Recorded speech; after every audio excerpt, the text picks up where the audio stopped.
ठहरो यात्री, कहानी सुनोगे एक अनोखी, युद्ध क्षेत्र की नहीं आत्म क्षेत्र की। समय है कुरुक्षेत्र का, मगर पात्र हैं अर्जुन नहीं, तुम और तुम्हारे ही भीतर छिपे कृष्ण।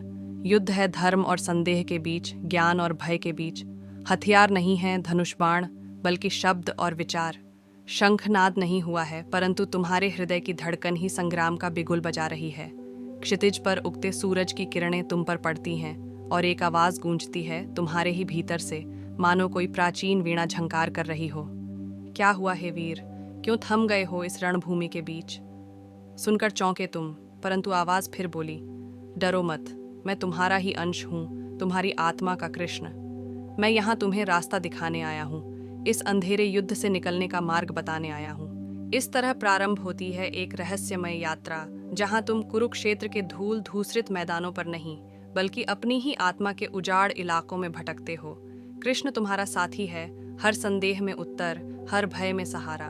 वह तुम्हें दिखाता है कि कैसे हर चुनौती एक सीढ़ी है, हर संघर्ष एक परीक्षा। वह तुम्हें कर्मयोग का पाठ पढ़ाता है, बिना फल की इच्छा के कर्म करने का रहस्य समझाता है। वह तुम्हें आत्मज्ञान की ज्योति जलाता है, दिखाता है कि तुम स्वयं ही ब्रह्मांड का सार हो।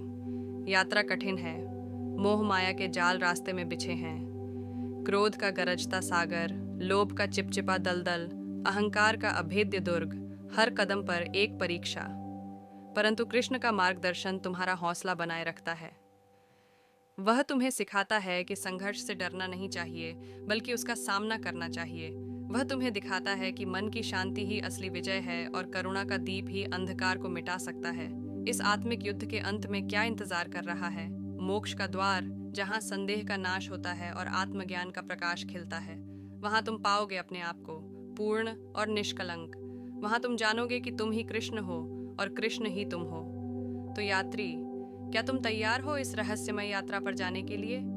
कृष्ण तुम्हारा इंतजार कर रहा है, तुम्हारे ही भीतर, तुम्हारी ही आत्मा में। आगे बढ़ो वीर, जीतो अपने भीतर का यह महायुद्ध और पाओ अनंत शांति का वरदान।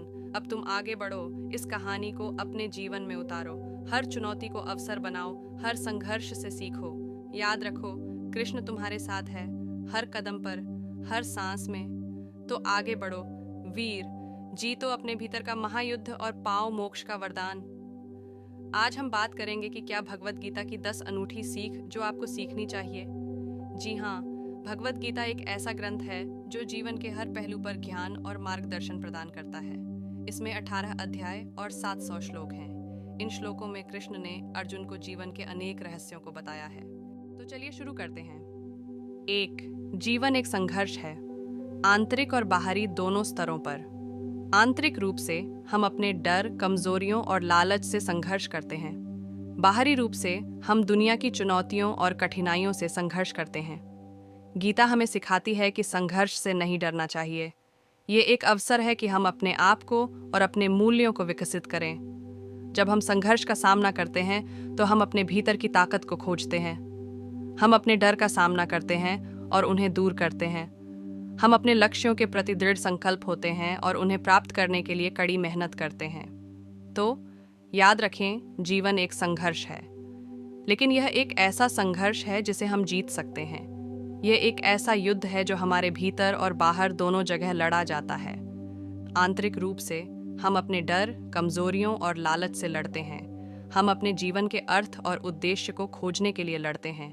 बाहरी रूप से हम दुनिया की चुनौतियों और कठिनाइयों से लड़ते हैं। यह एक ऐसा युद्ध है जो कभी खत्म नहीं होता है, लेकिन यह एक ऐसा युद्ध भी है जिसे हम जीत सकते हैं। यह एक ऐसा युद्ध है जो हमें मजबूत बनाता है, हमें अपने आप को और अपने मूल्यों को विकसित करने में मदद करता है।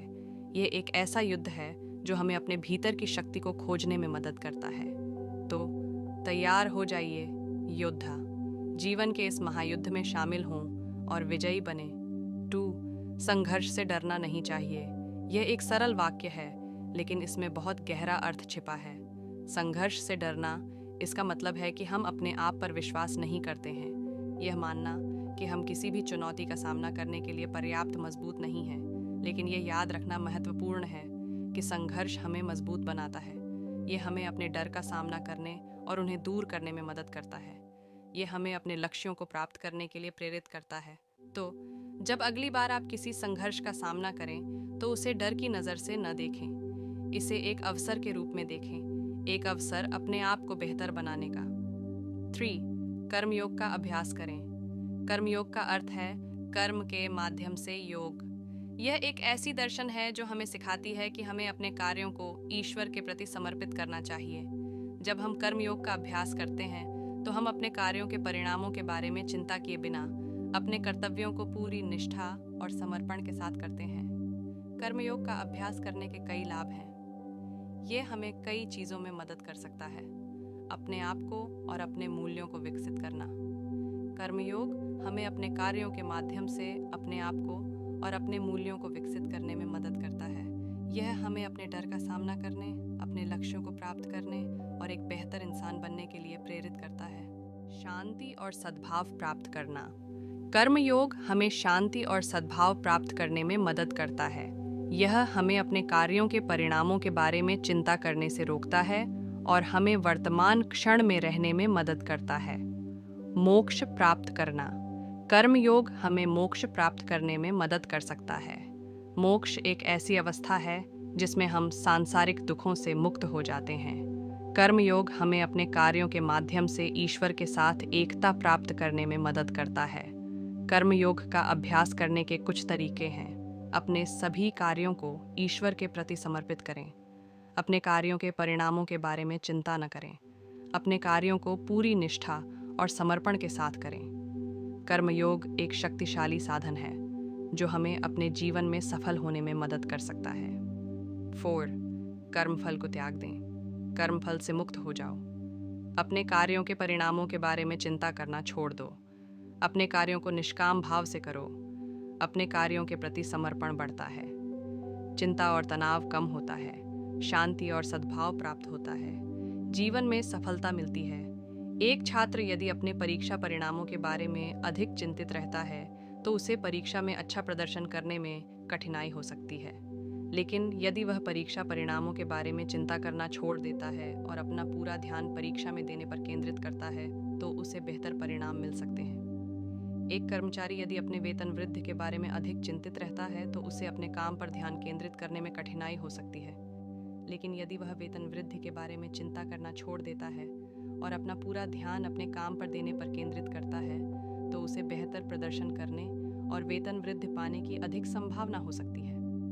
कर्म फल से मुक्त होना एक शक्तिशाली साधन है जो हमें अपने जीवन में सफल होने में मदद कर सकता है। 5. कर्म में फल की इच्छा न करें। अपने कार्यों के परिणामों के बारे में चिंता करना छोड़ दो।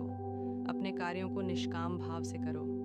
कर्म फल की इच्छा करना हमें अपने कार्यों के प्रति समर्पण से दूर करता है।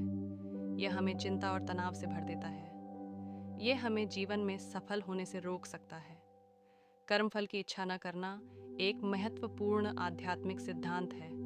यह हमें अपने कार्यों के प्रति समर्पण से भर देता है और हमें जीवन में सफल होने में मदद करता है। कर्म फल को त्याग दो। कर्म में फल की इच्छा मत करो। कर्म निष्काम भाव से करो। 6. कर्मों के अनुसार फल मिलते हैं। अच्छे कर्मों का फल अच्छा मिलता है और बुरे कर्मों का फल बुरा मिलता है। कर्मों के अनुसार फल मिलना एक प्राकृतिक नियम है। यह नियम सभी पर लागू होता है, चाहे वह अमीर हो या गरीब, राजा हो या रंक। जो व्यक्ति दूसरों की मदद करता है उसे दूसरों से मदद मिलती है। जो व्यक्ति दूसरों को नुकसान पहुंचाता है उसे दूसरों से नुकसान पहुंचता है। कर्मों के अनुसार फल मिलना एक महत्वपूर्ण सिद्धांत है। यह हमें अच्छे कर्म करने के लिए प्रेरित करता है और बुरे कर्म करने से रोकता है। कर्मों के अनुसार ही फल मिलते हैं। अच्छे कर्मों का फल अच्छा मिलता है, बुरे कर्मों का फल बुरा मिलता है। कर्म ही फल का बीज है। 7. कर्मों का फल समय पर मिलता है। अच्छे कर्मों का फल जल्दी या देर से जरूर मिलता है। बुरे कर्मों का फल भी जल्दी या देर से जरूर मिलता है। कर्मों का फल मिलने का समय हमारे नियंत्रण से बाहर है, लेकिन कर्मों का फल जरूर मिलता है। एक व्यक्ति जो दूसरों की मदद करता है उसे दूसरों से मदद मिलती है, चाहे वह मदद जल्दी मिले या देर से। एक व्यक्ति जो दूसरों को नुकसान पहुंचाता है उसे दूसरों से नुकसान पहुंचता है, चाहे वह नुकसान जल्दी मिले या देर से। कर्मों का फल समय पर मिलने का सिद्धांत हमें अच्छे कर्म करने के लिए प्रेरित करता है और बुरे कर्म करने से रोकता है। कर्मों का फल कभी न देर होता है न जल्दी। कर्मों का फल जरूर मिलता है। कर्म ही फल का समय निर्धारित करते हैं। कर्मों का फल एक दिन जरूर मिलता है। 8. आत्मज्ञान की प्राप्ति के लिए प्रयास करें। अपने आप को जानने और ईश्वर के साथ एकता प्राप्त करने के लिए प्रयास करें। आत्मज्ञान एक ऐसी अवस्था है जिसमें व्यक्ति अपने आप को और ईश्वर को जान लेता है। यह एक अत्यंत सुखद और शांतिपूर्ण अवस्था है। आत्मज्ञान की प्राप्ति के लिए प्रयास करना एक महत्वपूर्ण लक्ष्य है। एक व्यक्ति जो आत्मज्ञान की प्राप्ति के लिए प्रयास करता है, वह अपने आसपास की दुनिया को अधिक गहराई से समझने लगता है। वह अपने विचारों और भावनाओं को बेहतर ढंग से समझने लगता है। वह ईश्वर के साथ एकता की भावना का अनुभव करने लगता है। आत्मज्ञान की प्राप्ति के लिए प्रयास करना एक कठिन लेकिन फलदायी प्रक्रिया है। यह हमें अपने जीवन में शांति और आनंद प्राप्त करने में मदद कर सकता है। आत्मज्ञान प्राप्त करें, अपने आप को जानें, ईश्वर के साथ एकता प्राप्त करें। आत्मज्ञान प्राप्त करने के लिए प्रयासरत रहें। यहाँ एक और संस्करण दिया गया है। आत्मज्ञान को अपना लक्ष्य बना लें। 9. करुणा और दया का अभ्यास करें। दूसरों के दुखों को समझने और उनका दुख दूर करने के लिए प्रयास करें। दूसरों के प्रति अधिक सहानुभूति और समझदारी बढ़ती है। जीवन में अधिक शांति और आनंद मिलता है। दुनिया को एक बेहतर जगह बनाने में मदद मिलती है। एक व्यक्ति जो करुणा और दया का अभ्यास करता है, वह किसी ज़रूरतमंद व्यक्ति की मदद करने के लिए आगे आता है। वह किसी दुखी व्यक्ति को सांत्वना देने के लिए समय निकालता है। वह किसी बीमार व्यक्ति की देखभाल करने के लिए तैयार होता है। करुणा और दया का अभ्यास करना एक महत्वपूर्ण जीवन लक्ष्य है। यह हमें एक बेहतर इंसान बनने और दुनिया को एक बेहतर जगह बनाने में मदद करता है। करुणा और दया रखें, दूसरों के दुखों को समझें, दूसरों की मदद करें। करुणा और दया को अपना जीवन जीने का तरीका बनाएं। करुणा और दया से जीवन जिएं। 10. मन को शांत। अपने मन को विचारों और भावनाओं के प्रवाह से मुक्त करें। मन को शांत करना एक महत्वपूर्ण जीवन लक्ष्य है। चिंता और तनाव कम होता है। शांति और आनंद प्राप्त होता है। एक व्यक्ति जो मन को शांत करता है, वह अपने विचारों और भावनाओं को नियंत्रित करने में सक्षम होता है। वह वर्तमान क्षण में रहने में सक्षम होता है। वह जीवन का अधिक आनंद लेता है। मन को शांत करना एक कठिन लेकिन फलदायी प्रक्रिया है। यह हमें अपने जीवन में शांति और आनंद प्राप्त करने में मदद कर सकता है। मन को शांत रखें, विचारों और भावनाओं के प्रवाह से मुक्त हों। मन को एकाग्र करें। आप इनमें से किसी भी संस्करण का उपयोग कर सकते हैं। मन को शांति से भरें। ध्यान और ध्यान का अभ्यास करें। प्राकृतिक वातावरण में समय बिताएं। सकारात्मक विचारों और भावनाओं पर ध्यान केंद्रित करें। अपने शरीर को स्वस्थ और संतुलित रखें। ये शिक्षाएं आज भी उतनी ही प्रासंगिक हैं जितनी कि वे हजारों साल पहले थीं। वे हमें एक बेहतर जीवन जीने में मदद कर सकती हैं। आज के लिए बस इतना ही। सब्सक्राइब और शेयर करना न भूलें। अपने सुझाव कमेंट में ज़रूर दें। धन्यवाद। आशा है कि आपको आज की बातें पसंद आई होंगी। अगली बार फिर मिलेंगे। तब तक सुरक्षित रहें और स्वस्थ रहें। नमस्ते।